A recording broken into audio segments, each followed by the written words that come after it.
Save a little for Mitt. Now, I know what you're thinking.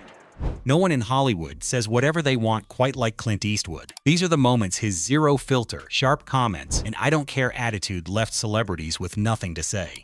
So when you're in a Clint Eastwood movie, you don't even know the camera's rolling, and you just hear over your shoulder, "All right, go ahead."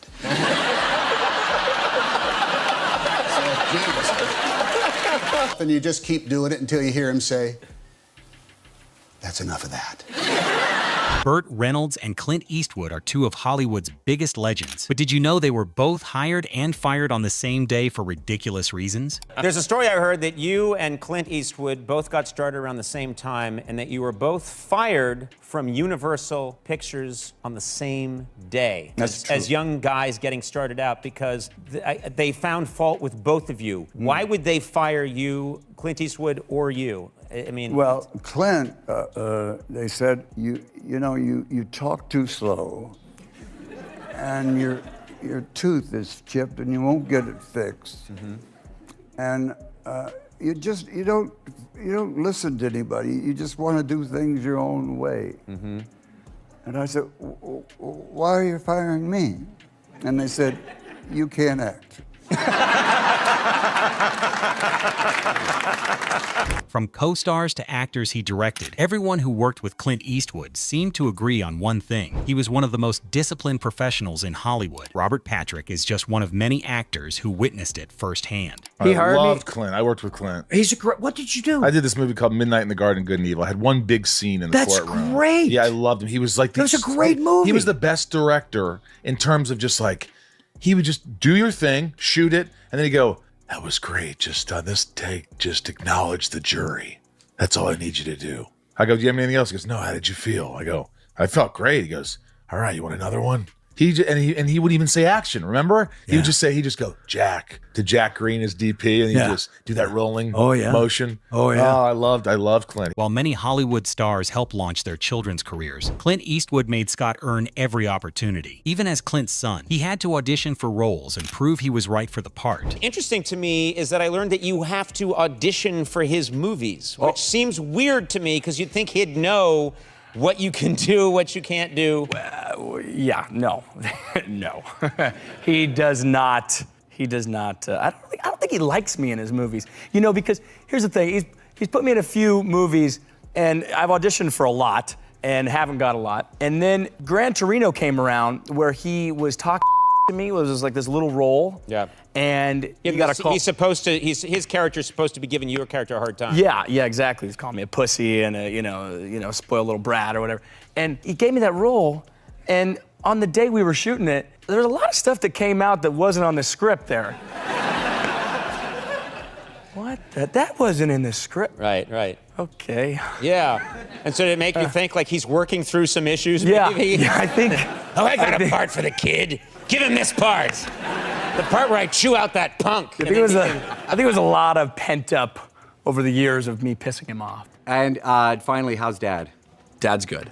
What would surprise us to know about your dad? Any fun fact that you could share with us? Like, any punishments he gave you as a kid, or? Because I'd be terrified if he was my dad. I'd be. You should be. You don't know, but he would just look at you and like, oh yeah, really? He'll take you down with a look. He will take you right down. Clint Eastwood didn't stay at the top of Hollywood for decades by accident. One reason is that he never stopped listening and learning. On several occasions in this series, notably with Steven Spielberg, with Ben Kingsley, we've talked about the virtue and use of silence in film. Don Siegel has said the hardest thing to do is nothing. A number of people have paid tribute to your expressive use of silence. What you're doing with me this moment is what you do so extraordinarily well. On the screen, you listen. Is it that important to you? I think it's the most important thing. It's certainly the most important thing as in acting is listening. Anybody can expound a lot of dialogue, but a lot of people don't listen well. In fact, I think it's something in life. My wife and I were talking about this the other night.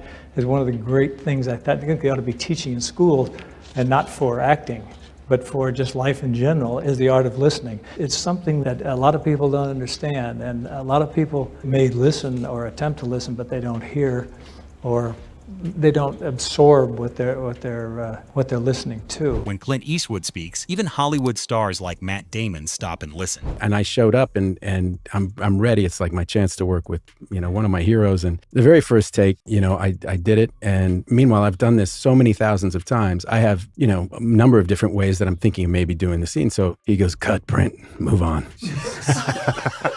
And I go, hang on. Boss, I want to do another one. I mean, I wasn't even in costume. That was the first one. Like, you want to do it. And he goes, why? You want to waste everybody's time? Oh my God. And I went, no, I guess we're moving on. And it was one take. He was holding a gun. But there was a kindness. For many actors, being tough is just a role. For Clint Eastwood, it was something he had already lived way before he got famous. My dad actually, he was in a plane crash in his early 20s, and it was off San Francisco, and he had to swim like a couple miles in that water to survive. Yeah. Holy shit! He crashed into the water. Yeah. Most people don't know that. It's whoa. But what happened was he was in the Army, and it was right around the time the Korean War was starting, and they were flying. They were doing a routine flight or something, and they had to crash land in the ocean. Whoa. And it was getting night, and I believed the pilot died, but the other guy he was with survived. So him and this other guy, they were swimming to shore, and they got split up because it was getting dark at night. Whoa. Your name's on the tombstones in the cemetery. You might have. One was Donald Siegel. Oh, Don Siegel, did I put him in there? Don Siegel, and the other was S. Leone. That's the only, well, I was That's having a little fun with those paying guys. I debts. wasn't wishing anything on him.